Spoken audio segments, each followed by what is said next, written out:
Hello friends, welcome to teaching Kishan YouTube channel. તો આપણે કંઈક હિસ્ટ્રી ઓફ ગુજરાત એટલે કે ગુજરાતનો ઇતિહાસ જોતા હતા, જેની અંદર અત્યાર સુધી આપણે 34 લેક્ચર જોઈ ગયા. તો જો તમે અગાઉના 34 લેક્ચર ન જોયા હોય તો ખાસ કરીને જોઈ લેજો. આઈ બટન ઉપર તમને લિંક મળશે, ડિસ્ક્રિપ્શનમાં પણ તમને લિંક મળશે પ્લેલિસ્ટને, એના ઉપર ક્લિક કરો.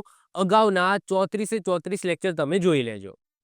બીજી વસ્તુ કે આની ઈ બુક છે એ પણ અપલોડ કરી દેવામાં આવી છે. અહીંયા હું જે પણ લેક્ચર લઉં છું તો એની બધી જ પીડીએફ ઈ બુક સ્વરૂપે આપણી એપ્લિકેશનની અંદર મેં ઓલરેડી અપલોડ કરી દીધી છે. તો જેને પણ લેવી હોય તો એ લઈ શકે છે. બાકી જો કોઈ હેન્ડ નોટ્સ બનાવતા હોય, લેક્ચર જોઈને નોટ્સ બનાવતા હોય પોતાના હાથે, તો એમને લેવાની જરૂર નથી. પરંતુ હા, તમારી જોડે એટલો ટાઈમ નથી અને આ બધી પીડીએફ તમારે એઝ ઇટ ઇઝ તમારે જો જોઈતી હોય તો આપણી એપ્લિકેશનની અંદર ઈ બુક સ્વરૂપે તમને મળી જશે. ત્યાંથી તમે લઈ શકો છો, જેને આજીવન તમે યુઝ કરી શકો છો એક વખત લીધા પછી. એની કોઈ જ લિમિટ નથી, આજીવન. ઓકે, લાઈફ ટાઈમ તમે એને યુઝ કરી શકો છો. હવે જો છેલ્લા 5 લેક્ચરથી એટલે કે લેક્ચર નંબર 30, 31, 32, 33 અને 34, જેમાં આપણે ગાંધીજીની ડિટેલ્સમાં વાત કરી. લેક્ચર નંબર 30 અને 31 જેની અંદર આપણે ગાંધીજીના જીવનની વાત કરી, અને લેક્ચર નંબર 32, 33 અને 34 જેમાં ગાંધીજી દ્વારા જે સત્યાગ્રહ કરવામાં આવેલા છે એ ડિટેલ્સમાં આપણે જોઈ ગયા. આ 5 લેક્ચરને કમ્બાઈન કરીને મેં એક વિડીયો બનાવેલો છે 7 કલાકનો. તો એ જો તમારે 5 વિડીયો ન જોવા હોય તો તમે એક વિડીયો જોઈ શકો છો 7 કલાકનો, જે 5 વિડીયોનું કોમ્બિનેશન છે. તો એ લેક્ચર તમે જોઈ શકો છો, જેનું ટાઇટલ મેં આપેલું છે ગાંધીજી અને સત્યાગ્રહ.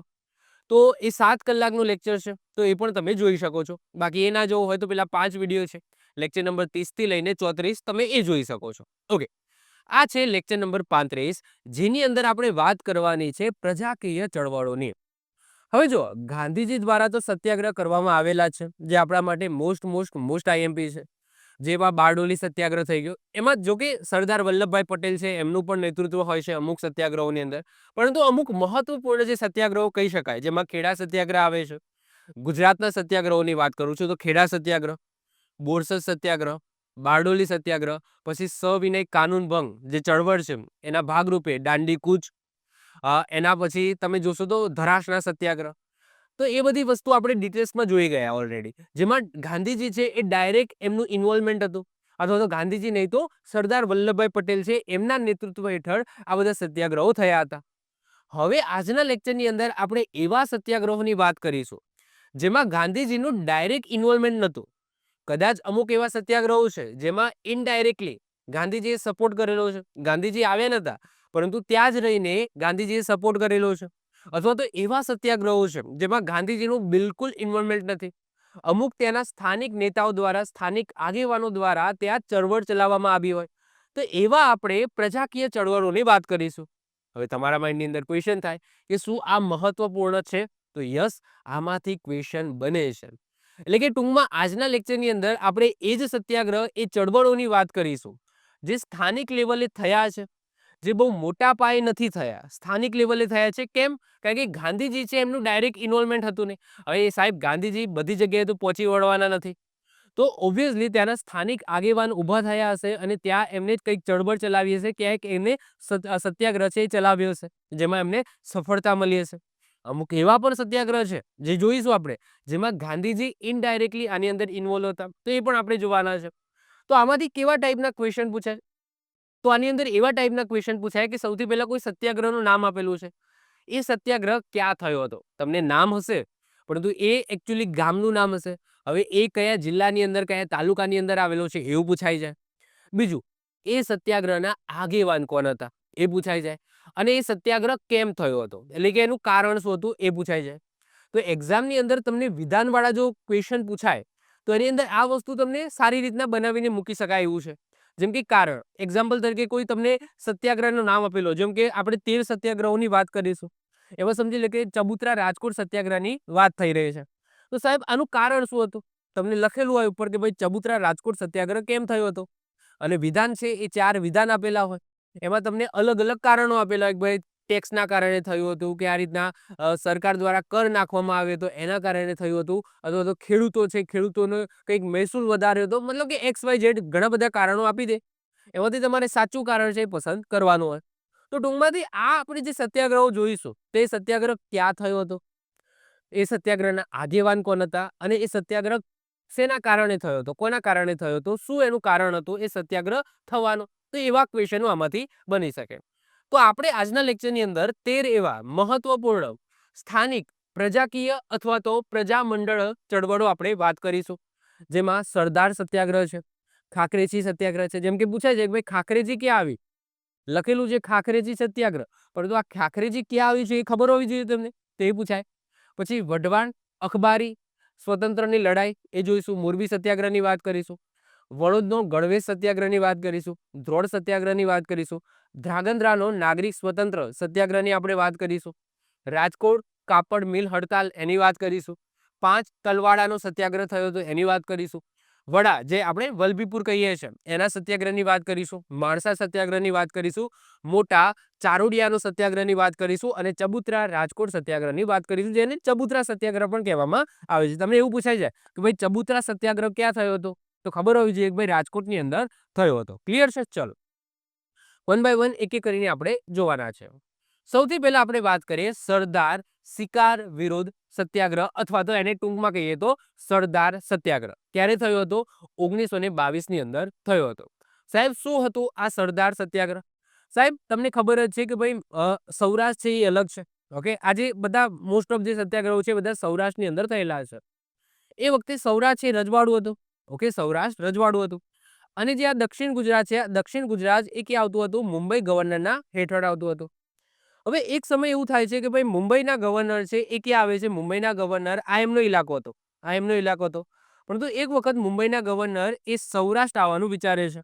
ઓકે, સૌરાષ્ટ્રમાં ઘણી બધી જગ્યાએ જવાના હોય છે, સૌરાષ્ટ્ર આવવાનું વિચારે છે. તો એ સરદારમાં પણ આવવાના હોય છે. હવે સરદારની અંદર એમની આગતા સાગતા કરવા માટે એવું નક્કી કરવામાં આવે છે કે આપણે બતકોનો શિકાર કરીશું. તો સાહેબ એનો વિરોધ થાય છે અને એના પરિણામે સત્યાગ્રહ થાય છે. તો એને આપણે સરદાર સત્યાગ્રહ કહીએ છીએ. ક્લિયર છે? ઓકે, જોઈએ. તો મુંબઈના ગવર્નર હોય છે સર જ્યોર્જ લોયડ, જે રાજકોટ આવ્યા હોય છે અને એમને ખુશ કરવા માટે સરદાર ગામે તળાવમાં બતકોના શિકારનો કાર્યક્રમ ગોઠવવામાં આવે છે. ઓકે, કે ભાઈ આપણે આવશી, આપણે સર જ્યોર્જ લોયડ જે મુંબઈના ગવર્નર હોય છે અને સૌરાષ્ટ્ર આવવાના છે, તો સૌરાષ્ટ્રમાં રાજકોટ આવવાના છે, એમ તો ઘણી બધી જગ્યાએ જવાના હોય છે, પરંતુ આવો કાર્યક્રમ ક્યાં ગોઠવવામાં આવે છે? રાજકોટના સરદારની અંદર ગોઠવવામાં આવે છે. તો એ સરદારની અંદર ગોઠવવામાં આવે છે. શું કાર્યક્રમ હોય છે? ભાઈ આવશે, બેસશે અને એમની સામે શું કરવામાં આવશે? બતકોનો શિકાર કરવામાં આવશે, એમને ખુશ કરવા માટે. તો એમાં એક વ્યક્તિ હોય છે મનસુખભાઈ મહેતા, એમના નેતૃત્વમાં લોકોએ એનો વિરોધ કર્યો. ભાઈ એ આવે છે એમાં બતકોનો શું વાંક? ઓકે, બતકોનો શિકાર શું કરવા કરો છો? આ જે મૂંગા પક્ષીઓ છે એનો શિકાર શું કરવા કરો છો? તો મનસુખભાઈ મહેતાના નેતૃત્વમાં લોકોએ વિરોધ કર્યો. લગભગ 2000 લોકોએ સરઘસ કાઢીને આનો વિરોધ પ્રદર્શન કર્યું હતું કે ભાઈ તમે બતકોને શું કરવા મારો છો, આવો કાર્યક્રમ શું કરવા રાખો છો? એટલા માટે મનસુખભાઈ મહેતા અને મણિભાઈ કોઠારીની ધરપકડ કરીને એમને જેલની અંદર નાખી દેવામાં આવ્યા. એના પછી નેતૃત્વ કોણે લીધું? તો ત્યારબાદ રતિલાલ માયાશંકર રાવલની આગેવાનીમાં સત્યાગ્રહની શરૂઆત થઈ. એ તો અમારા આગેવાનોને પકડી લીધા, તો એમને સત્યાગ્રહની શરૂઆત કરી.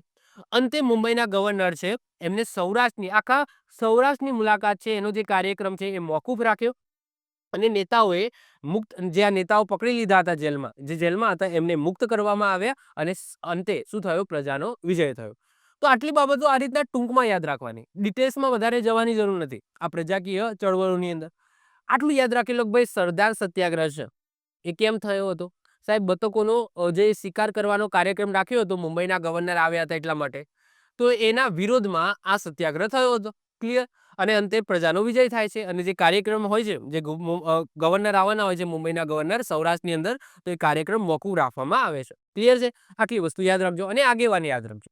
ઓકે, મનસુખભાઈ મહેતા. ઓકે, આગેવાન હોય છે જે શરૂઆત કરે છે અને આગળ જતા સત્યાગ્રહની શરૂઆત કોણ કરે છે? રતિલાલ માયાશંકર રાવલ. આમને પહેલી વખત વિરોધ કર્યો, ઓકે, પ્રજાને લઈને, અને સત્યાગ્રહની શરૂઆત કોણ કરે છે? રતિલાલ માયાશંકર રાવલ કરે છે. ક્લિયર છે? ચલો. એના પછી બીજા નંબરે આવે છે ખાખરેજી. આ ખાખરેજી ક્યાં આવેલું છે? સાહેબ મોરબીમાં આવેલું છે. આ પહેલો ક્વેશ્ચન યાદ રાખવાનો. તો ખાખરેજી સત્યાગ્રહ જે ક્યાં આવેલું છે? મોરબીમાં, ઈસવીસન 1929. મોરબી જિલ્લાના માળિયા મિયાણા રાજ્યના રાજા રાયસિંહજી જાડેજા ખાખરેજી ગામના લોકો ઉપર અત્યાચાર ગુજારતા હતા. ઓકે, ત્રાસ ગુજારતા હતા. માળિયા રાજ્યની કુલ વાર્ષિક આવક, જે મહેસૂલમાંથી આવક થાય, ખેડૂતો પાસેથી આવક થાય, એ કેટલી હતી? વર્ષે 2 લાખ હતી. 2 લાખ આખા રાજ્યની હતી. એમનું જે આખું રજવાડું હતું, ઓકે, જે રાયસિંહજી જાડેજા એમનું આખું રજવાડું છે, એમાં ઘણા બધા ગામ આવે. તો આ ટોટલ મહેસૂલ આખા રાજ્યમાંથી ટોટલ મહેસૂલ કેટલી થતી હતી? 2 લાખ થતી હતી. સાહેબ, આ 2 લાખમાંથી 50% એટલે કે 1 લાખ મહેસૂલ કયા ગામથી? એક જ ગામમાંથી ઉઘરાવવામાં આવતી હતી, અને એ હતું ખાખરેજી. તો ઓબ્વિયસલી વિરોધ તો થવાનો છે. એમાંથી અડધી એટલે કે 1 લાખ ખાખરેજી ગામ પાસેથી વસૂલ કરવામાં આવતી હતી, અને આ ગામની વસ્તી માત્ર કેટલી હતી? 15,000. ટૂંકમાં આ જે રજવાડું છે, આ રજવાડાના અંદર ઘણા બધા ગામ હતા. બધા ગામોની થઈને ટોટલ મહેસૂલ 2 લાખ રૂપિયા થતી હતી. આ 2 લાખમાંથી અડધી એટલે કે 1 લાખ રૂપિયા તો એક જ ગામમાંથી વસૂલવામાં આવતી હતી, એ હતું ખાખરેજી. અને ખાખરેજી ગામની વસ્તી કેટલી હતી ખબર છે? માત્ર 15, એટલે કે 15,000 પબ્લિકમાંથી 1 લાખ રૂપિયા વસૂલવામાં આવતા હતા મહેસૂલ તરીકે. તો ઓબ્વિયસલી વિરોધ થવાનો છે. લોકો ઉપર અનેક અસહ્ય કર લાદવામાં આવ્યા હતા, જેમ કે જમીન પોતાના પુત્રોના નામે કરવા માટે સાકર કર આપો. એટલે કે કોઈ ખેડૂત છે એ મૃત્યુ પામે, અથવા તો કોઈ ખેડૂત છે એ પોતાની જમીન છે, પોતાની માલિકી છે, ટ્રાન્સફર કરે છે પોતાના પુત્રને, તો એમાં પણ એક કર આપવો પડતો હતો. હાલાકી અત્યારે પણ આપવો પડે છે, ઓકે, પરંતુ એ વખતે આમાં પણ કર લાગવામાં આવતો હતો, જેને શું કહેવામાં આવે છે? સાકર કર કહેવામાં આવે છે. ચલો આ તો છોડો, આ તો છોડો, પરંતુ સાહેબ કોઈ મકાન બનાવે છે, આ મકાનની અંદર તમે બારી બારણા મૂકો ને, એના ઉપર પણ આ રાજા છે ટેક્સ લેતા હતા, જેને શું કહેતા હતા ખબર છે? હવા બારી કર. ઓકે, તમે હવા ખાવ છો બારીથી, તો એનો પણ કર આપો. સાહેબ, આવા કર આ રાજા છે એ ઉઘરાવતા હતા. કેવા કર? એટલે કે પુત્રોના નામે તમે ટ્રાન્સફર કરો છો, તો એનો પણ કર આપો, જેને સાકર કર કહેવામાં આવતો. અને બારી બારણા મુકાવો તો એને હવા બારી કર કહેવાતા હતા. એટલે કે આવા ટેક્સ છે વસૂલવામાં આવતા હતા આ રાજા દ્વારા. ચાલો, એ ત્યાં સુધી પણ બરાબર. સાહેબ, રાજાએ પોતાનો મહેલ બનાવ્યો. ઓકે, રાયસિંહજી જાડેજાએ પોતાનો મહેલ બનાવ્યો. સાહેબ, એ બાંધકામનો ખર્ચો છે એ પણ ગામના લોકો ઉપર નાખ્યો. એમના મહેલનો ખર્ચો પણ ગામના લોકો પર નાખ્યો, જેનાથી લોકો છેલ્લા, ઓકે, 10 વર્ષથી વેટ પ્રથા, રાજાએ છેલ્લા 10 વર્ષથી, ઓકે, વેટ પ્રથા એટલે તમે કહી શકો નાના નાના કામ છે એ મતલબ કે આ પ્રજા દ્વારા કરાવવામાં આવતા હતા, અને ભારે કરવેરાથી ત્રાસી ગઈ હતી. ઓકે, આ રીતના ટાઈપના ખરાબ, મતલબ કે કહેવાય છે કે અનલીગલ જે કહેવાય એવા ટેક્સ ઉઘરાવતા હતા, અને વેટ પ્રથા કરાવતા હતો આ રાજા. ચલો આગળ વાત કરીએ. મગનલાલ પાનાચંદ વોરાની આગેવાનીની હેઠળ આ રાજ્ય સામે સત્યાગ્રહ શરૂ થયો. સત્યાગ્રહીઓએ એક મંદિરમાં સભા ભરી, જેના કારણે રાજાએ મંદિરનું તાળું મારી દીધું અને ચોકીનો પહેરો ગોઠવી દીધો. ઓકે, બધા સત્યાગ્રહીઓ ત્યાં ભેગા થયા. રાજાને ખબર પડી ભાઈ મારો વિરોધ કરવા માટે આ બધા ભેગા થયા છે, અને જે જગ્યાએ એટલે કે મંદિર હતું એ મંદિરમાં બધા ભેગા થયા હતા, તો એ મંદિરને તાળું મારી દેવામાં આવ્યું, અને ત્યાં એક મતલબ કે કહેવાય ને એક સૈન્ય તો ના કહેવાય, પરંતુ આગેવાન એટલે કે બે ત્રણ જણાને મૂકી દીધા કે અહીંયા કોઈ ભેગું થાય નહીં. ઓકે, ત્યાં ચોકી પહેરો ગોઠવી દીધો. રાજાએ લોકોમાં ભાગલા પાડવાનો પણ એક પ્રયાસ કર્યો હતો, જે નિષ્ફળ ગયો હતો. ઓકે, મતલબ કે અંદર અંદર ભાગલા પાડો, અંદર અંદર ઝઘડાઓ, તો એવો પ્રયાસ કર્યો હતો રાજાએ, પરંતુ એ નિષ્ફળ ગયો હતો. આખરે વર્તમાન પત્રોમાં આ સત્યાગ્રહની વિગતો છપાતા રાજાએ ઝૂકવું પડ્યું. ઓકે, ઇજ્જત જેવું હોય ને, ઓકે, રાજાને ઝૂકવું પડ્યું. ભાઈ વર્તમાન પત્રોની અંદર છપાયું કે આ રાજા પોતાનો મહેલ બનાવે છે, તો એ પણ પ્રજા ઉપર કર નાખે છે. આવું બધું વર્તમાન પત્રોની અંદર, અખબારોની અંદર છપાયું, જેનાથી આખા ગુજરાતની અંદર વાતો થવા માંડી, અને અંતે રાજાને ઝૂકવું પડી, અને લોકોની જે બધી શરતો છે એ મંજૂર કરી. ખાખરેજી સત્યાગ્રહ સૌરાષ્ટ્રના દેશી રાજ્ય સામે પ્રજા દ્વારા લડવામાં આવેલી આ પ્રથમ લડત હતી, અને આ લડતને સૌરાષ્ટ્રનો બારડોલી સત્યાગ્રહ તરીકે પણ ઓળખવામાં આવે છે. ઓકે, જે રીતના બારડોલી સત્યાગ્રહ થયો હતો, જે સરદાર વલ્લભભાઈ પટેલના નેતૃત્વ હેઠળ થયો હતો, એ રીતના આ લડતને સૌરાષ્ટ્રના બારડોલી સત્યાગ્રહ તરીકે ઓળખવામાં આવે છે. તમે સાલ જોશો તો 1929 છે, એટલે કે આના 1 વર્ષ પહેલા બારડોલી સત્યાગ્રહ થયો છે. બારડોલી સત્યાગ્રહ ક્યારે થયો? 1928 ની અંદર બારડોલી સત્યાગ્રહ થયો. ઓકે, તો એના 1 વર્ષ પછી એટલે કે 1929 માં થયો છે. તો 1929 માં આ જે સત્યાગ્રહ થયો એને સૌરાષ્ટ્રનો બારડોલી સત્યાગ્રહ કહેવામાં આવે છે. ત્રીજા નંબરે જે આવે છે એ છે વઢવાણ અખબારી સ્વતંત્રતાની લડાઈ, જે ઈસવીસન 1929 માં થયો હતો. ઓક્ટોબર 1929 માં વઢવાણ ખાતેની સૌરાષ્ટ્ર મિત્ર સાપ્તાહિકનું પ્રકાશન શરૂ થયું, જેના તંત્રી અને પ્રકાશક કોણ હતા? હસન અલી તળાજાવાળા હતા. ઓક્ટોબર 1929 માં વઢવાણ રાજ્ય દ્વારા આ સાપ્તાહિક ઉપર પ્રવેશબંધી ફરમાવવામાં આવી કે ભાઈ આ સાપ્તાહિક છે એ બેન કરવામાં આવી ટૂંકમાં આજની ભાષામાં કહીએ તો, જેનાથી અખબારી સ્વતંત્રતા પર તરાપ મારવા મતલબ કે અહીંયા શું થયું જો તમને કહું, ટૂંકમાં આ લોકોનો વિરોધ શું હતો કે ભાઈ અખબાર છે આ અખબારને તમે બેન કેમ કરાવ્યું? અખબારની અંદર જે પણ સાચી વસ્તુ છે એ છાપવામાં આવે છે તો એને તમે બેન ના કરાવશો, મતલબ કે એનો વિરોધ એ હતો કે ભાઈ જે સ્વતંત્રતા છે એ આપો, અખબારની સ્વતંત્રતા આપો, ભાઈ અખબારને જે છાપવું હોય છાપે. ઓકે, ચલો. તો ઓક્ટોબર 1929માં વઢવાણ રાજ્ય દ્વારા જે સાપ્તાહિક હતું એને બેન કરવામાં આવે, જેનાથી અખબારી સ્વાતંત્ર્યની તરાપ એટલે કે એનો જે સત્યાગ્રહ છે એ શરૂ થયો.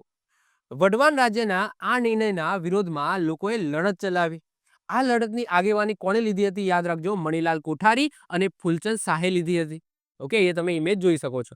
મણિલાલ કોઠારી છે અને ફૂલચંદ શાહે લીધી હતી. આ લડતનો મુખ્ય ઉદ્દેશ એ હતો કે ભાઈ અખબાર એટલે કે જે પત્ર છે, પત્રકાર અથવા અખબાર કહી શકો, પેપર કહી શકો આજની ભાષામાં, તો અખબારી સ્વતંત્રતા જાળવી રાખવાનો હતો કે ભાઈ અખબાર છે એને તમે બેન ના કરશો. ઓકે, એની અંદર જે પણ છપાય છે મતલબ કે એને તમે રોકો છો શું કરવા? ઓકે, એની સ્વતંત્રતા ઉપર એને છાપવાની મંજૂરી ઉપર આ શું હતો? સત્યાગ્રહ હતો. બેઝિક સત્યાગ્રહ હતો, નાનો સત્યાગ્રહ હતો.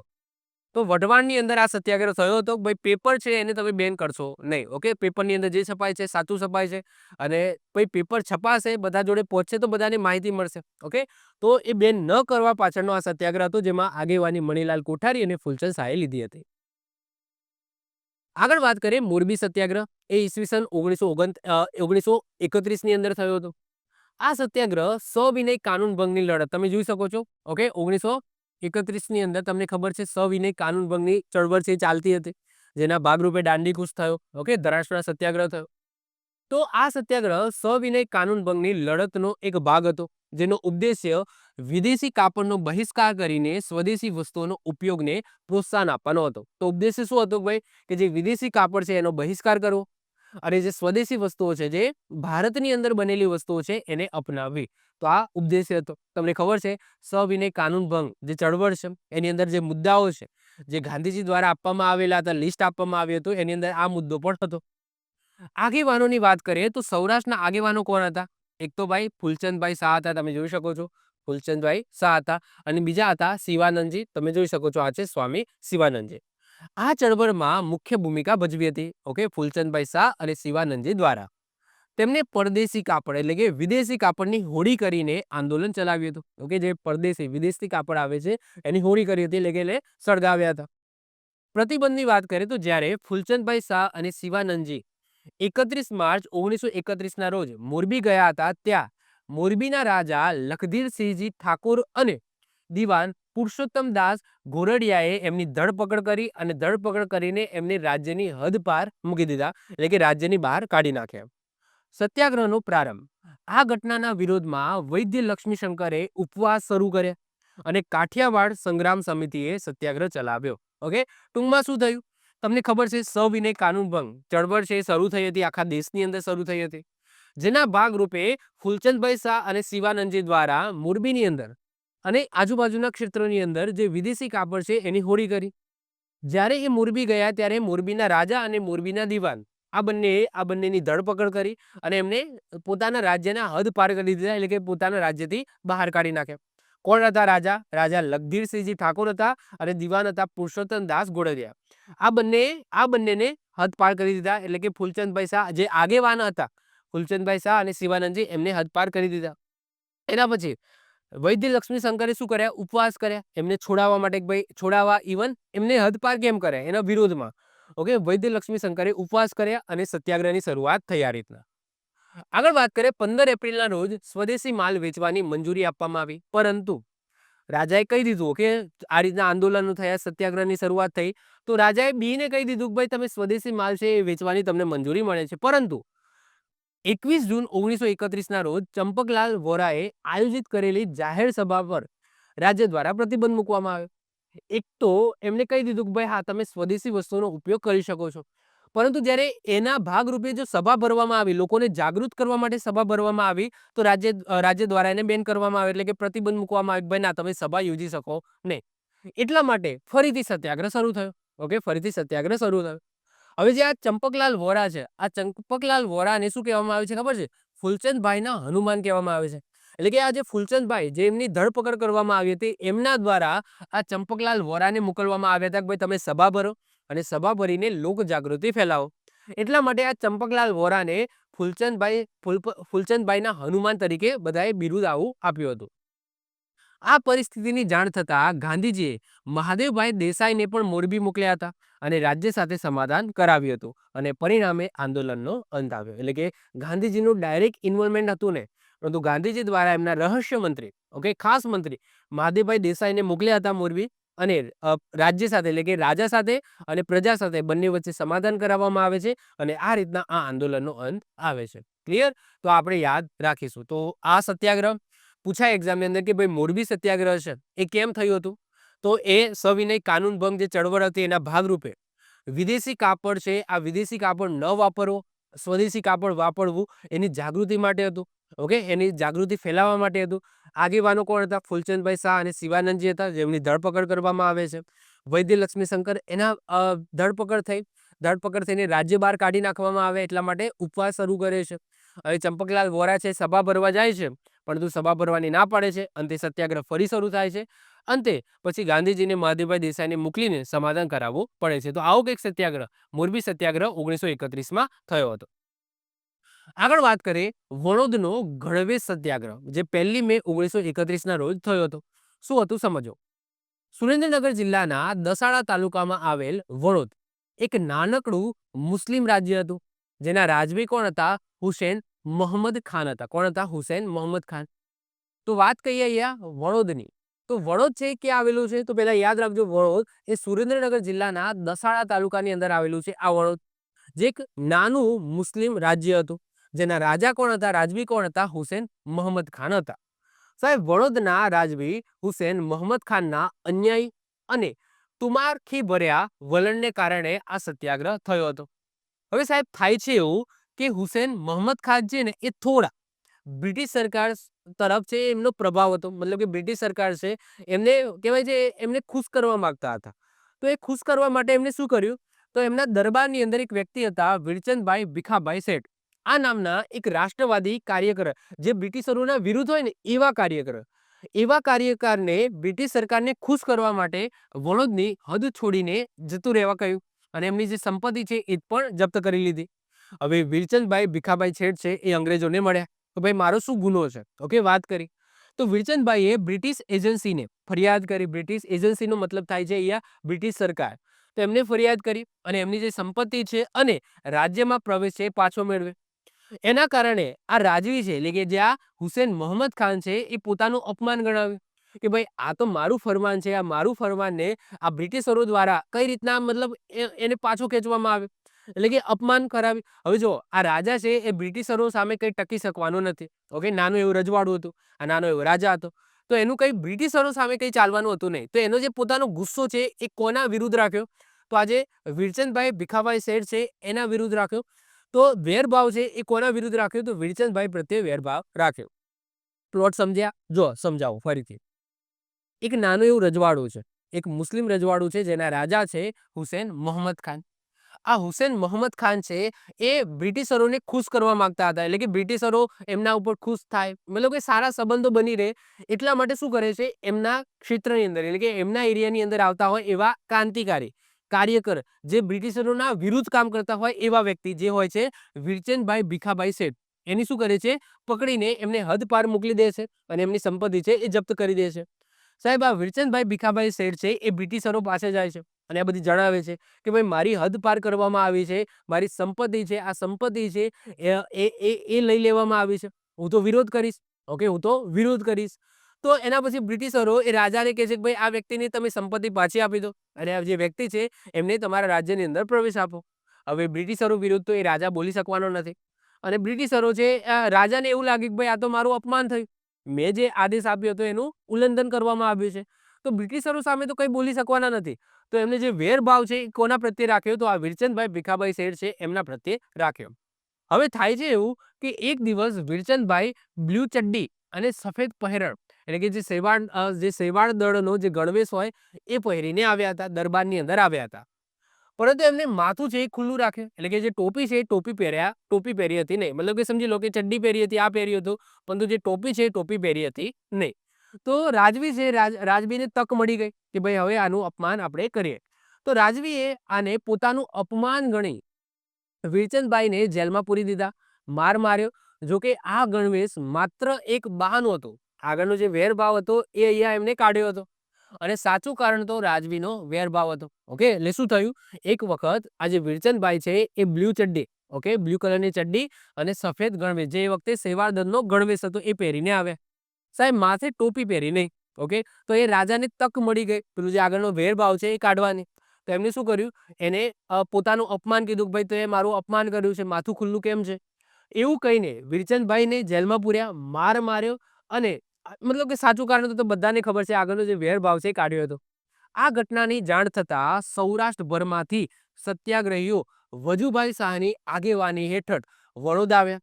તેઓએ વીરચંદભાઈના ગણવેશ જેવો જ પોશાક પહેર્યો હતો, જેના કારણે ઓકે રાજાએ એવું કીધું હતું કે ભાઈ મારું અપમાન થયું છે. એવો ને એવો ઉપર જે નીચે બ્લુ ચડ્ડી, ઉપર સફેદ પહેરણ અને ટોપી વગર આવા ગણવેશમાં જ સત્યાગ્રહીઓ એ ત્યાં વડોદ આવ્યા હતા. પરિસ્થિતિ ગંભીર બનતા રાજવી હુસેન અહમદ ખાન ગામ છોડીને જતો રહ્યો. ઓકે, પોતાનું રાજ્ય છોડીને જતો રહ્યો, અને પોતાનો નાનો ભાઈ હતો અમીરુદ્દીન ખાન, ઓકે, અમીરુદ્દીન ખાન, એને સત્યાગ્રહીઓ સાથે સમાધાન કરવાનું કહ્યું હતું. અમીરુદ્દીન ખાને સત્યાગ્રહીઓ સાથે વાટાઘાટો કરીને માફી માંગી અને દરબારની દિલગીરી શીર્ષક સાથે ગેજેટ પણ બહાર પાડ્યું. આ રીતે આ સત્યાગ્રહ છે એ સફળ થયો. વિશેષતા શું, તો આ જે વડોદ સત્યાગ્રહ સૌરાષ્ટ્રનો એક નાના મુસ્લિમ રાજ્યમાં થયેલો પ્રથમ સત્યાગ્રહ હતો, જેને પ્રજાના અધિકારો માટેની લડતનો પાયો નાખ્યો હતો. ઓકે, એટલે કે જ્યારે પણ આવું કંઈક થાય છે તો આ રીતના પ્રજા છે, પ્રજાને વિરોધ કરી શકે છે, એવું મતલબ કે અહીંયા એક એક્ઝામ્પલ સેટ કર્યું હતું આ સત્યાગ્રહે. તો આ એક નાનો એવો સત્યાગ્રહ છે થયો હતો, અને એની બેક સ્ટોરી મેં તમને કહી દીધી કે આ રીતના કઈ સ્ટોરી હતી. આગળ વાત કરીએ, એના પછી આવે છે દ્રોણ સત્યાગ્રહ. એ પણ ઈસવીસન 1931માં થાય છે. ઈસવીસન 1931માં દ્રોણના રાજા મહારાજા દૌલતસિંહ હરિસિંહ જાડેજાના શાસનકાળ દરમિયાન પુરુષોત્તમ ઉદેપસિંહે સ્વદેશી પ્રચારક મંડળીની સ્થાપના કરી હતી અને સ્વદેશી ચળવળને વેગ આપ્યો હતો. દ્રોણમાં એક સભા દરમિયાન સત્યાગ્રહની જાણકારી આપતી વખતે ફરકાવેલો રાષ્ટ્રધ્વજ પોલીસે જપ્ત કરી લીધો અને લાઠીચાર્જ કરીને સભા વિખેરી નાખી. તો ટૂંકમાં આ સત્યાગ્રહ શેના માટે હતો, તો જે ઝંડો છે, જે રાષ્ટ્રધ્વજ જે લઈ લીધો હતો રાજ્ય દ્વારા, એ પાછો લેવા માટે, ખાલી એ ધ્વજ છે એ પાછો લેવા માટેનો સત્યાગ્રહ હતો. ફરીથી રિપીટ કરું છું, આ જે દ્રોણ સત્યાગ્રહ છે એ ઝંડો જે રાષ્ટ્રધ્વજ છે, આ રાષ્ટ્રધ્વજને રાજ્ય દ્વારા લઈ લેવામાં આવ્યો છે સત્યાગ્રહીઓ પાસેથી, એ ઝંડો પાછો લેવા માટેનો સત્યાગ્રહ હતો. ઓકે, જોઈએ. આ ઘટનાના વિરોધમાં 26 મે 1931ના રોજ પાંચ બહેનો સહિત 55 લોકોએ ધ્વજ પાછો મેળવવા માટે સભા ભરી. પોલીસે ફરીથી લાઠીચાર્જ કર્યો, પરંતુ ભારે વરસાદ હતો તેમ છતાં ઓકે જે જુસ્સો છે એ એકબંધ રહ્યો. થયું શું કે આ ભાઈ પ્રચારક મંડળી છે એની સ્થાપના થઈ. સ્વદેશી ચળવળ છે, આ સ્વદેશી ચળવળ તમને ખબર છે 1931 એ વખતે સ્વદેશી ચળવળ ચાલતી હતી, એટલે કે સ્વદેશી વસ્તુઓ અપનાવી, વિદેશી વસ્તુઓનો ત્યાગ કરો. તો એના માટે બધી સભાઓ યોજાતી હતી, સ્વદેશી ચળવળ ચાલતી હતી. આ દરમિયાન શું કરવામાં આવે છે, તો રાષ્ટ્રધ્વજ છે ફરકાવવામાં આવે છે, અને આ રાષ્ટ્રધ્વજ એ પોલીસ એટલે કે અહીંયા રાજ્યની જ વાત થાય છે, રાજ્યના અંડર જ કામ કરતી હોય પોલીસ, તો એ પોલીસ દ્વારા જપ્ત કરી લીધો. હવે એને આપણે પાછો લેવાનો છે, તો એના માટે એ સત્યાગ્રહ થયો. રાજકોટ ખાતે મણિલાલ કોઠારી અને અન્ય વકીલોએ રાજાના દિવાન મૂળશંકર દવેને મળીને રાષ્ટ્રધ્વજ પાછો આપવાની વિનંતી કરી કે ભાઈ તમે રાષ્ટ્રધ્વજ પાછો આપી દો, કામ પૂરું કરો. ઓકે, આ જે મુદ્દો છે એ પૂરો કરો, જે રાષ્ટ્રધ્વજ તમે લઈ લીધો છે અમને પાછો આપી દો, બસ અમારે બીજું કંઈ નથી જોતું, અને અહીંયા મુદ્દો છે પૂરો કરો. પરંતુ રાજાએ તે સ્વીકાર કરવાનો ઇનકાર કર્યો કે ભાઈ ના, એ તો મતલબ કે સ્વમાન, ઓકે, રાજાનું સ્વમાન જતું રહે. તો રાષ્ટ્રધ્વજ પાછો આપવાનું રાજાએ ના પાડી દીધી, ભાઈ રાષ્ટ્રધ્વજ છે એ પાછો મળશે નહીં.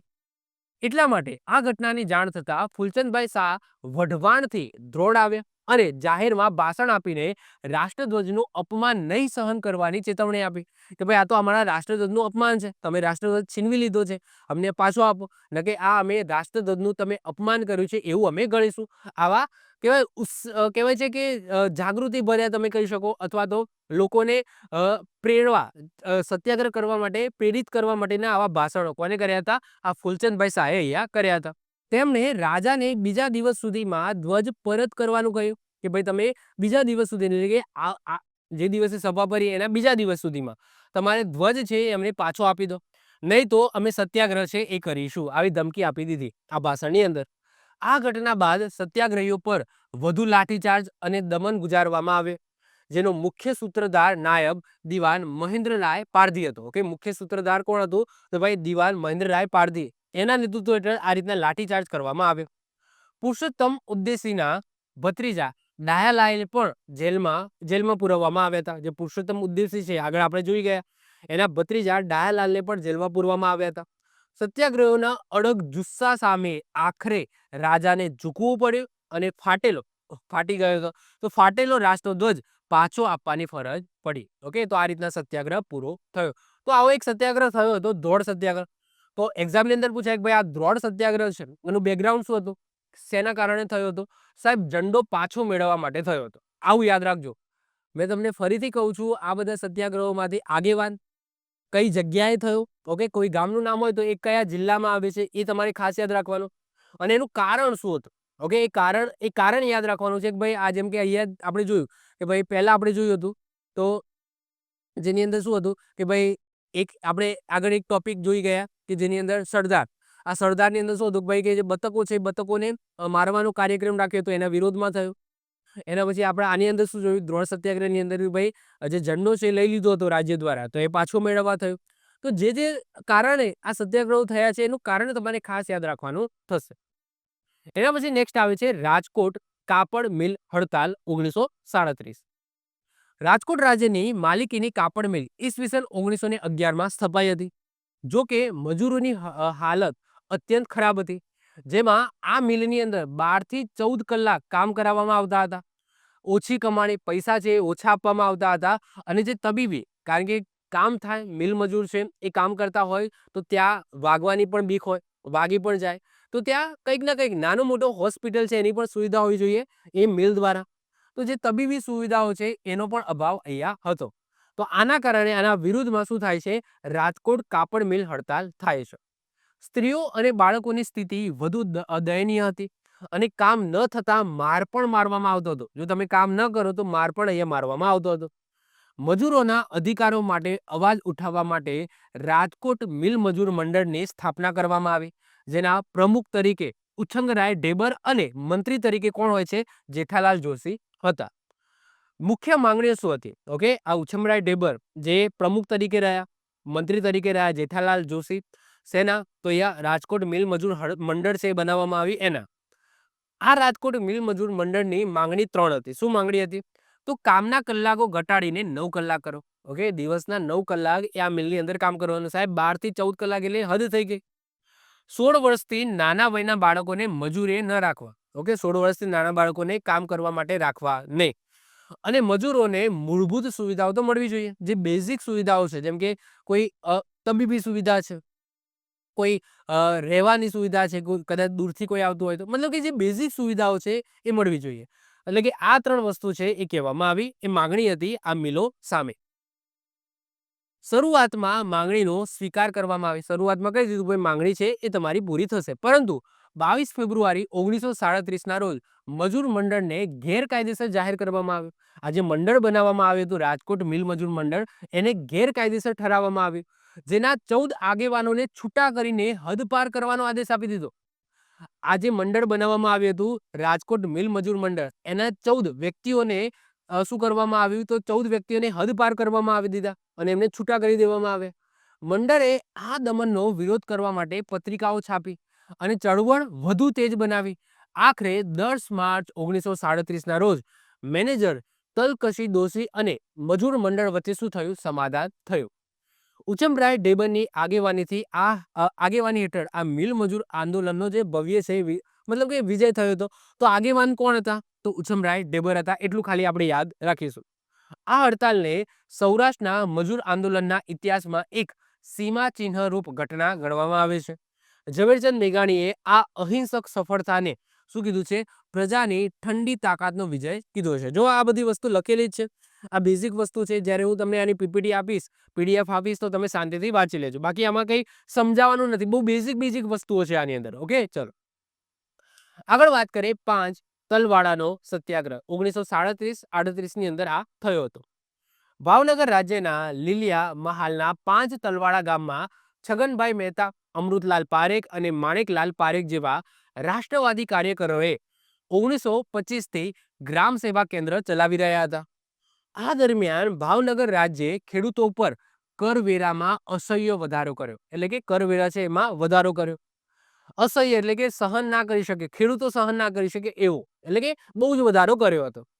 ખેડૂતોએ પોતાની વ્યથા કાર્યક્રમો સમક્ષ રજૂ કરી. અહીંયા કાર્યક્રમોનો મતલબ થાય છે આ બધા: છગનભાઈ મહેતા, અમૃતભાઈ પારેખ, માણેકભાઈ પારેખ, જેમનું આ ગ્રામ સેવા કેન્દ્ર હતું. આ ગ્રામ સેવા કેન્દ્રની અંદર જે કાર્યક્રમ કામ કરતા હોય એમાં રજૂ કરી.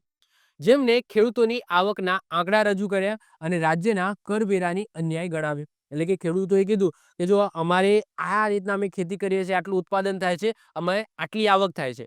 હવે આટલી આવક સામે આ જે રાજ્ય છે એ આટલો બધો કરવેરો લઈ લે છે. ઓકે, તો કઈ રીતના અમને પોસાય? તો આ બધી વસ્તુઓ ખેડૂતોએ આ ગ્રામ સેવા કેન્દ્રમાં મૂકી. જે કાર્યકરો છે, કામ કરે છે, ત્યાં મૂકી. આ વિગતો સમાચાર પત્રોમાં છપાતા લોકોમાં રોષ ફેલાયો. આખરે 1937માં અંટાળિયા ગામમાં ખેડૂત સંમેલન થયું, જેમાં અમદાવાદથી આવેલા ઇન્દુલાલ યાજ્ઞિક અને ફૂલચંદભાઈ શાહ હાજર રહીને ખેડૂતોને આંદોલન માટે પ્રોત્સાહન આપ્યું. આગળ વાત કરીએ. ખેડૂતોને ઉશ્કેરવા બદલ રાજ્યએ સ્થાનિક કાર્યકરોને 3 મહિનાની જેલની સજા ફટકાવી અને એમને હદ પાર કરવાનો આદેશ આપી દીધો. ફેબ્રુઆરી 1938માં ભાવનગરના દિવાન પ્રભાશંકર પટનીના અવસાન બાદ એમનો પુત્ર અનંતરાય પટની નવા દિવાન બન્યા. આ સમયમાં પટ્ટાભી સીતારામૈયા, ઉછબરાય ઢેબર અને બળવંતરાય મહેતા જેવા રાષ્ટ્રીય નેતાઓએ 5 તલવાડાની મુલાકાત લીધી. તેમણે પ્રજામાં સત્યાગ્રહોનો જુસ્સો વધાર્યો અને જેલમાં ગયેલા કાર્યકરોને બિરદાવ્યા. કે ભાઈ હા, બિરદાવે મતલબ કે પ્રશંસા કરી કે ભાઈ આવા વ્યક્તિઓ, મતલબ કે આવા સત્યાગ્રહ કરતા આ લોકો છે એ જેલમાં ગયા છે. આખરે દિવાન અનંતરાય પટનીએ સત્યાગ્રહો સામે સમાધાન કર્યું. એટલે કે જે એમના પિતાજી હતા, ઓકે, પ્રભાશંકર પટની, એમનું અવસાન થઈ ગયું. હવે એમનો પુત્ર આવી ગયો અનંતરાય પટની. એમને આ સત્યાગ્રહો સાથે સમાધાન કર્યું. તેમને મહેસૂલ વધારો છે એ ઓછો કર્યો અને જેલવાસ ભોગવતા જે કાર્યકરો છે એમને છોડી દીધા. ખાખરેજી સત્યાગ્રહ બાદ સૌરાષ્ટ્રનો આ બીજો ખેડૂત સત્યાગ્રહ હતો. આગળ આપણે ખાખરેજી સત્યાગ્રહ જોઈ ગયા. એ સૌરાષ્ટ્રનો પ્રથમ ખેડૂત સત્યાગ્રહ હતો. યાદ રાખજો, સૌરાષ્ટ્રનો પ્રથમ ખેડૂત સત્યાગ્રહ. ઓકે, અને આ જે સત્યાગ્રહ છે એ સૌરાષ્ટ્રનો બીજો ખેડૂત સત્યાગ્રહ ગણવામાં આવે છે, જેને ખેડૂતોના અધિકારો માટેની લડતનો મહત્વનો ભાગ અહીંયા ભજવ્યો છે. ક્લિયર છે? તો આપણે યાદ રાખીશું 5 તલવાડાનો સત્યાગ્રહ. ક્લિયર? જે રાજા દ્વારા અસહ્ય વધારે પડતો કરવેરો જે ખેડૂતો ઉપર નાખવામાં આવે છે એના વિરુદ્ધમાં આ હતો. એના પછી આવે છે વડા, જે વલભીપુર કહીએ છીએ એનો સત્યાગ્રહ. વડા એટલે કે વલભીપુરના રાજ્યમાં ઈસવીસન 1875 થી 1943 સુધી વખતસિંહજીનું શાસન હતું. તેમાં એક આપખુદ શાસક હતો. આપખુદનો મતલબ શું થાય? કાં તો એ પરંપરાગત આવ્યો હોય, કાં તો સમજી લો કે કોઈ રાજા છે એને હરાવીને એને રાજ્ય મેળવીને બન્યો. એટલે કે આપખુદ શાસક હતો. પરંતુ એના ઉપર કમળેજ ગામના જે હીરાલાલ છે આની અસર હતી. હવે શું હતું સમજો. એટલે કે રાજા કોણ હતો? વખતસિંહજી હતા. પરંતુ આ એક વ્યક્તિ હતો હીરાલાલ નામનો, જે કે આનો હતો કામળેજ ગામનો હતો. આ કમળેજ ગામનો એક વ્યક્તિ હીરાલાલ, એનો પ્રભાવ કોના ઉપર હતો? આ રાજા ઉપર હતો. એનો મતલબ શું? કે બધું કાર્ય છે ને હીરાલાલ કરતો હતો. ખાલી આ નામનો રાજા હતો, બધું કાર્યભાર કોણ સંભાળતો હતો? આ હીરાલાલ સંભાળતો હતો. ટૂંકમાં આ રાજા છે એ એસ કરતો હતો, એને કઈ સંભાળવાનું નહીં. બધું કામ કોણ કરતો હતો? આ હીરાલાલ કરતો હતો. એટલે કે એકચ્યુઅલી શાસન ભોગવતો હતો કોણ? હીરાલાલ ભોગવતો હતો. રાજા છે, રાજા તરીકે હતો, પરંતુ કહેવાય છે કે એસો આરામની જીવન જીવતો હતો. હીરાલાલ વખતસિંહજીને ગેરમાર્ગે દોરતો હતો. ઓકે, આ હીરાલાલ છે એ આ વખતસિંહજીને ગેરમાર્ગે દોરતો હતો. તેમજ તેમના બેફામ ખર્ચા પૂરા કરવા માટે ખેડૂતો ઉપર વિવિધ પ્રકારના વેરા નાખ્યા. તેથી ખેડૂતોની આર્થિક સ્થિતિ છે એ નબળી પડી હતી. તે ઉપરાંત વડાની પ્રજા ઉપર રાજવીના અત્યાચારો વધી રહ્યા હતા. તેથી વડાના કાર્યકર ભાણુશંકર લલ્લુભાઈ ત્રિવેદી અને મુંબઈના વકીલ કરતા પ્રેમચંદ મગનલાલ શાહ એમને મળીને યુવક સંઘની સ્થાપના કરી આના વિરોધમાં. આગળ વાત કરીએ, અંતે યુવક સંઘે 48 કલાકનું આખરી નામું આપ્યું. ઓકે, તમને 48 કલાકનો સમય મળે છે અને જો રાજ્ય નમતું ન જોખે તો પ્રજા 7 જૂન 1938 થી સત્યાગ્રહની શરૂઆત કરશે અને સત્યાગ્રહની શરૂઆત કરીને ધરપકડ વળશે. એમને ખબર છે સત્યાગ્રહ કરીશું તો આપણી ધરપકડ થશે, તો અમે પકડાઈ જઈશું. આથી બધા ખેડૂતોએ પોતાના હળ બળદ લઈને વડાના દરબાર ગઢના ઘેરો ગાલ્યો. ઓકે, જે દરબાર હતો એને આજુબાજુ બધાએ પોતાના ગાડા છે એ આ રીતના મૂકી દીધા અને કયો સત્યાગ્રહ શરૂ કર્યો? બેઠો સત્યાગ્રહ. ઓકે, બેઠો સત્યાગ્રહ છે એ શરૂ કર્યો અને પરિસ્થિતિ હવે કાબુ બહાર જતી રહી. તેથી બ્રિટિશ એજન્સીએ વડાના 74 વર્ષના 74 વર્ષના રાજવી વખતસિંહજીની ગાદી યુવરાજ ગંભીરસિંહજીને આપી અને 2 વર્ષ સુધી વખતસિંહજીને દેશવટો ભોગવવા માટે રાજકોટ જવાનો હુકમ કર્યો અને અંતે સત્યાગ્રહ પૂરો થયો. અહીંયા બ્રિટિશ એજન્સી એટલે કે બ્રિટિશ સરકારની વાત થાય છે, કારણ કે સમજી લો કે બ્રિટિશ સરકારની અંદર જો કોઈ રજવાડું આવતું હોય તો એ એમનું માને. તો બ્રિટિશ એજન્સીએ શું કર્યું કે જે 74 વર્ષના જે રાજા હતા વખતસિંહજી, હાલાકી એમનું કંઈ ચાલતું હતું નહીં, તો એમની ગાદી કોને આપી દીધી? એમના પુત્ર ગંભીરસિંહજીને આપી દીધી અને 2 વર્ષ સુધી આ વખતસિંહજીને કહી દીધું કે ભાઈ તમે દેશની બહાર જતા રહો. દેશવટો આપીને રાજકોટ જવાનો હુકમ કરી દીધો અને અંતે આ સત્યાગ્રહ છે એ પૂર્ણ થયો. વડા રાજ્યમાં શરૂ થયેલી આ સવિનય કાનૂન ભંગની લડતને ખેડૂત સત્યાગ્રહ તરીકે પણ ઓળખવામાં આવે છે, જેનું સમગ્ર સંચાલન કોને કર્યું હતું? પ્રેમચંદ મગનલાલ શાહે કર્યું હતું. એટલે કે આગેવાન કોણ હતા? પ્રેમચંદ મગનલાલ શાહ હતા.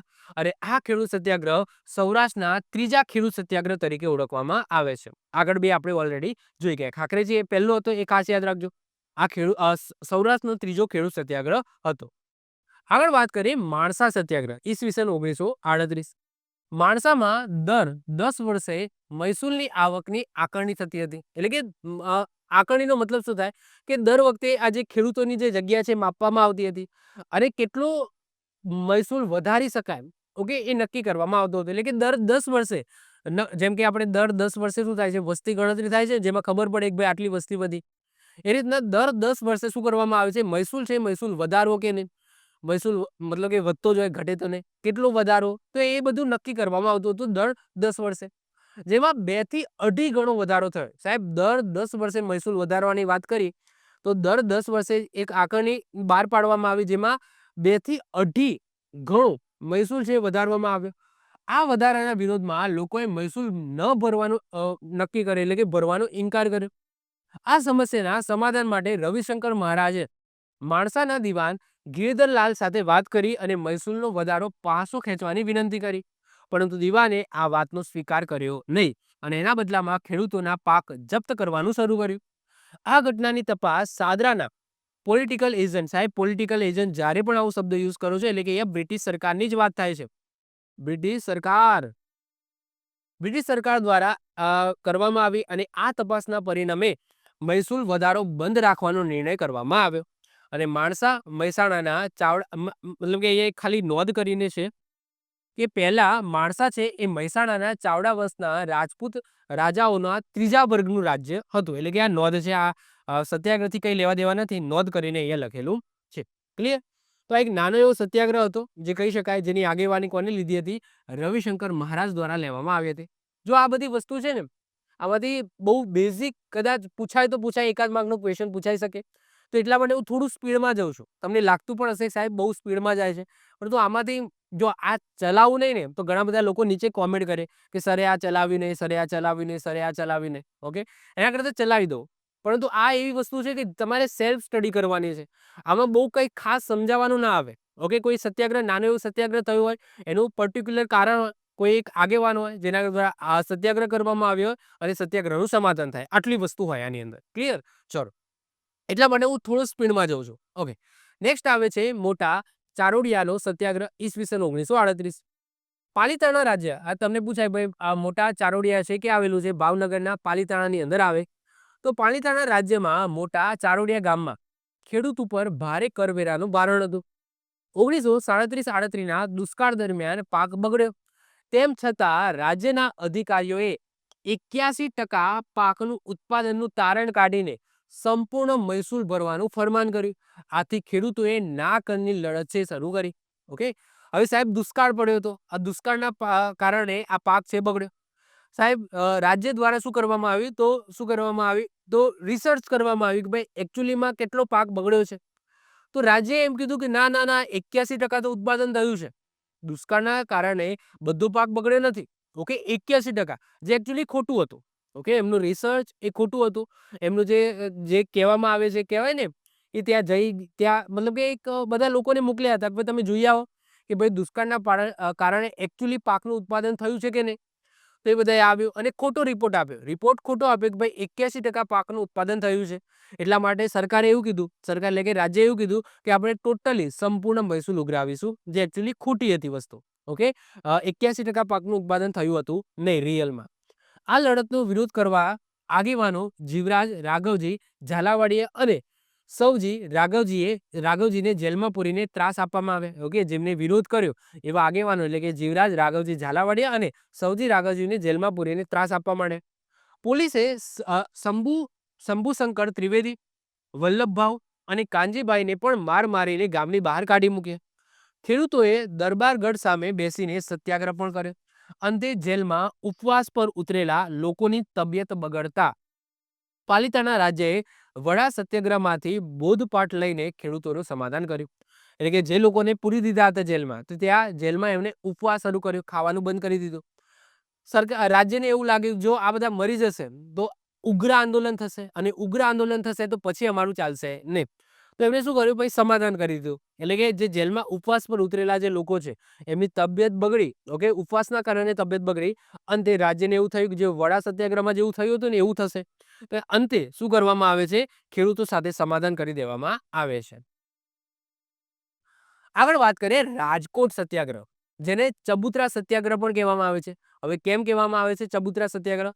તો આ સત્યાગ્રહ દરમિયાન ઓકે લોકો ઉપર અંકુશ રાખવા માટે જે ચોક હોય ને, ચોક ત્યાં પોલીસ થાનું છે એની સ્થાપના કરવામાં આવે છે. પોલીસ થાનું છે એ બનાવવામાં આવે છે. એના કારણે એને ચબુતરા સત્યાગ્રહ પણ કહેવામાં આવે છે 1938 ની અંદર. આની અંદર ગાંધીજીનું ઇન્વોલ્વમેન્ટ હોય છે, કારણ કે રાજકોટ તમે જોઈ શકો, રાજકોટ એટલે ગાંધીજીનો જન્મ પોરબંદરમાં થયો હતો, પરંતુ એમનું જે મુખ્ય ગામ છે જ્યાં એમનું બાળપણ વીત્યું છે એ રાજકોટ છે. તો રાજકોટમાં રાજકોટ સત્યાગ્રહ છે તો ડાયરેક્ટ ઇન્વોલ્વમેન્ટ તમને જોવા મળશે. 1930માં લાખાજી રાજના અવસાન પછી એમનો પુત્ર હોય છે ધર્મેન્દ્રસિંહજી, એ ગાદી ઉપર આવે છે અને ધર્મેન્દ્રસિંહજીના દિવાન હોય છે વીરાવાડા. આ વીરાવાડાના પ્રભાવ હેઠળ વિલાસી જીવન અપનાવ્યું, જેથી રાજ્યના ખર્ચમાં વધારો થયો. એટલે કે રાજા કોણ હોય છે, ધર્મેન્દ્રસિંહજી, અને દિવાન કોણ હોય છે, વીરાવાડા. હવે શું કરવામાં આવે છે સાહેબ, આ વીરાવાડા જ બધું સંભાળતો હોય છે. દિવાન વીરાવાડા જ બધું સંભાળતો હોય છે. ખર્ચો કેટલો કરવો, ક્યાં ખર્ચો કરવો, બધું કોના હસ્તક હોય છે, આ વીરાવાડાના હસ્તક હોય છે. ધર્મેન્દ્રસિંહ જે છે એ વિલાસી જીવન જીવતા હોય છે, ભાઈ બધું સંભાળે છે. ના રહ્યો, આપણે રાજા તરીકે રાજ કરીએ છીએ. ઓકે, દિવાન છે એ બધું સંભાળશે. તો ટોટલી ડિપેન્ડ કોના ઉપર હતા, આ વીરાવાડા ઉપર ડિપેન્ડ હતા. અને વીરાવાડા છે એક ખર્ચો કરતો, બેફામ ખર્ચો કરતો હતો, જેનાથી જે રાજ્યની તિજોરીઓ છે ખાલી થવા માંડી. હવે ખાલી થવા માંડે તો એ ભરવી પણ પડશે. તો એ ભરશે કોણ? તો સાહેબ પ્રજા ઉપરથી જ કંઈક ટેક્સ ને બધું લઈને ભરવામાં આવશે. તો એ જ વસ્તુ થાય છે. હવે રાજ્યની આવક વધારવા માટે દિવાસળી, થાળ, બરફ, સિનેમા, દાળપીઠો, પાવર હાઉસ વગેરે ઇજારા ઉપર આપવામાં આવે. તથા જન્માષ્ટમીના મેળામાં જુગાર રમવા માટેનો પરવાનો આપવામાં આવ્યો, જેને જુગાર રમવો રમી શકે. સાહેબ જુગાર રમવાની પરવાનગી મળી ગઈ. એ જુગાર રમવાનું ફરમાન જાહેર કરવામાં આવે છે કે જેને જુગાર રમવો હોય રમી શકે છે. પ્રજા રોષે ભરાઈ. સાહેબ જુગાર રમવાનું કહો છો અમને, ઓકે, આ રાજ્ય દ્વારા કહેવામાં આવે છે. તો પ્રજા રોષે ભરાઈ અને જુગારના અખાડાઓ અને જે ઇજારાશાહી છે એ બંધ કરવા માટે અને મહેસૂલની અંદર 15% ઘટાડો કરવાની માંગણી કરવામાં આવી પ્રજા દ્વારા. આ સમયમાં ઈસવીસન 1937માં કાઠિયાવાડ રાજકીય પરિષદનું અધિવેશન ભરાયું, જેમાં સરદાર વલ્લભભાઈ પટેલ હાજર હતા. આ સમયે રાજકોટના આગેવાન ઉછમરાય ઢેબરે જન્મભૂમિ વર્તમાન પત્રમાં રાજકોટની જુલમશાહી અને ઇજારાશાહીની વિગતો દર્શાવી. આ જે રાજકીય પરિષદ ભરાય, કાઠિયાવાડ રાજકીય પરિષદ, એની અંદર આ ઉછમરાય ઢેબર દ્વારા આજે રાજકોટની અંદર જે વસ્તુ થઈ રહી છે, આ ઇજારાશાહી, આ જુગાર રમવામાં આવે છે, સરકાર, જે રાજ્ય છે એમના દ્વારા પ્રજા ઉપર ટેક્સ નાખવામાં આવે છે, જુલમ કરવામાં આવે છે, આ બધી વસ્તુ આની અંદર કહેવામાં આવી ઉછમરાય ઢેબર દ્વારા. વીરાવાડાનો અત્યાચાર અને જુગારધામને બંધ કરવા માટે લોકોએ જાહેરમાં સભાઓ યોજી, જેને વિખેરવા માટે લાઠીચાર્જ કરવામાં આવ્યો. આ સમયે અંગ્રેજ અધિકારી કોણ હતા? વુડ હતા. અંતે પ્રજાનો વિજય થતા આજે કાર્નિવલ નામની જે કંપની છે, જે જુગાર રમાડતી હતી, એ બંધ થઈ. એટલે કે અત્યારે હજુ ખાલી જુગારની કંપની બંધ થઈ, એક કંપની બંધ કરવામાં આવી છે. એટલે કે કહી શકાય પાર્શિયલી વિજય થયો છે, હજુ ટોટલી વિજય નથી થયો. આ તકનો લાભ લઈને રાજકોટના દિવાન વીરાવાડાએ ખરાબ તબિયતનું બહાનું કાઢીને દિવાન પદ ઉપરથી રાજીનામું આપી દીધું. એને ખબર પડી ગઈ ભાઈ હવે આપણા ઉપર બધું આવવાનું છે, એટલે એને પહેલે શું કરી દીધું? રાજીનામું આપી દીધું. ભાઈ મારી તબિયત સારી નથી એટલે હું રાજીનામું આપું છું. તો આ જે વીરાવાડા છે એને રાજીનામું આપી દીધું દિવાન પદ ઉપરથી. અને કોને મૂકવામાં આવ્યા? તો 72 વર્ષના એક અંગ્રેજ અધિકારી પેટ્રિક કેડલને દિવાન પદ સોંપીને પોતે રાજ્યના સલાહકાર બની ગયા. ઓકે, જે વીરાવાડા છે એને ખબર પડી ગઈ કે ભાઈ હવે પ્રજા છે એનો વિરોધ થયો છે, પ્રજા સત્યાગ્રહ કરે છે, તો બધું મારા ઉપર આવવાનું છે. તો એને શું કર્યું કે મારી તબિયત ખરાબ છે, એટલે એને પોતાનું દિવાન પદ છે છોડી દીધું અને દિવાન પદ ઉપર કોને બેસાડ્યા? એક અંગ્રેજ વ્યક્તિ પેટ્રિક કેડલ નામના વ્યક્તિને બેસાડી દીધા અને પોતે રાજ્યના સલાહકાર બનીને બેસી ગયા. પેટ્રિક કેડલે પ્રજાની માંગણીને અસ્વીકાર કરી. ઓકે, એ તો અંગ્રેજ અધિકારી હતો, એને તો કઈ ફરક પડે નહીં, તો એને પ્રજાની જે માંગણી હતી એને સ્વીકારી નહીં. આથી ઉછમરાય ઢેબરના નેતૃત્વ હેઠળ રાજકોટ સત્યાગ્રહનો કાયદેસર પ્રારંભ થયો. ભાઈ હવે આપણે સત્યાગ્રહ કરવો પડશે. રાજકોટના ચોકના ચબુતરા ઉપર પોલીસ થાણું છે સ્થાપવામાં આવ્યું. આથી આ સત્યાગ્રહને કયો સત્યાગ્રહ કહેવામાં આવે છે? ચબુતરા સત્યાગ્રહ કહેવામાં આવે છે. આગળ વાત કરીએ, આ સત્યાગ્રહમાં 1000 જેટલા લોકો કેદ થયા હતા. 1000 લોકોને કેદ કરવામાં આવ્યા હતા. સૌદાસ પટેલ એ આ રાજકોટ સત્યાગ્રહના પ્રથમ શહીદ બન્યા હતા. જેમને જેલમાં પૂરવામાં આવ્યા, તેમનું મૃત્યુ થયું. જેઓ સૌદાસ પટેલને આ રાજકોટ સત્યાગ્રહના પ્રથમ શહીદ ગણવામાં આવે છે. તપાસ માટે ગાંધીજીએ મણિબેન પટેલ, મૃદુલા સારાભાઈ અને કસ્તુરબાને રાજકોટ મોકલ્યા અને 27 ફેબ્રુઆરી 1939ના રોજ ગાંધીજી પોતે રાજકોટ આવ્યા અને કાઉન્સિલની રચના અંગેના મતભેદ દૂર કરવાના પ્રયત્નો કર્યા, પરંતુ પ્રશ્નોનું નિરાકરણ થયું નહીં. એટલે કે ટૂંકમાં આ એવો સત્યાગ્રહ છે, રાજકોટ સત્યાગ્રહ, જેની અંદર ગાંધીજી નિષ્ફળ જાય છે. આ સત્યાગ્રહ છે એમાં વિજય થતો નથી, પ્રજાનો વિજય થતો નથી. એટલા માટે ગાંધીજી આ હરિજન બંધુમાં 1939માં એવું લખે છે, એવું શીર્ષકથી પબ્લિશ કરે છે, હું હાર્યો. ઓકે, આ સત્યાગ્રહની ડિટેલ્સમાં પબ્લિશ કરે છે પોતાના બંધુમાં, હરિજન બંધુની અંદર, અને એની અંદર ડિટેલ્સ હોય છે રાજકોટ સત્યાગ્રહની, અને શીર્ષક શું આપવામાં આવે છે? હું હારે. તો આ કંઈક રાજકોટ સત્યાગ્રહ આવો કંઈક થાય છે. ઓકે, એના પછી છેલ્લે આપણે વાત કરીશું લીંબડી સત્યાગ્રહ ઈસવીસન 1939.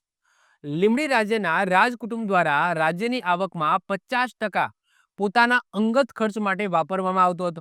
સાહેબ, રાજા છે એ પ્રજા પાસેથી ટેક્સ લે અને ટેક્સના 50% પોતાના ઉપર ખર્ચા કરે, એટલે કે પોતાના રાજભવન ઉપર અથવા તો પોતાના ઉપર ખર્ચા કરે એવું કરતો હતા, જેના કારણે પ્રજા કલ્યાણકારી પ્રવૃત્તિમાં ધ્યાન અપાતું હતું નહીં. ઓબ્વિયસલી સાહેબ 50% એટલે શું થયું? રાજ્યની આવકના 50% પોતાના અંગત ખર્ચ માટે એ ખર્ચ કરતા હતા રાજ્ય, અને એના કારણે ઓબ્વિયસલી પ્રજાની કલ્યાણકારી પ્રવૃત્તિ છે થવાની નથી.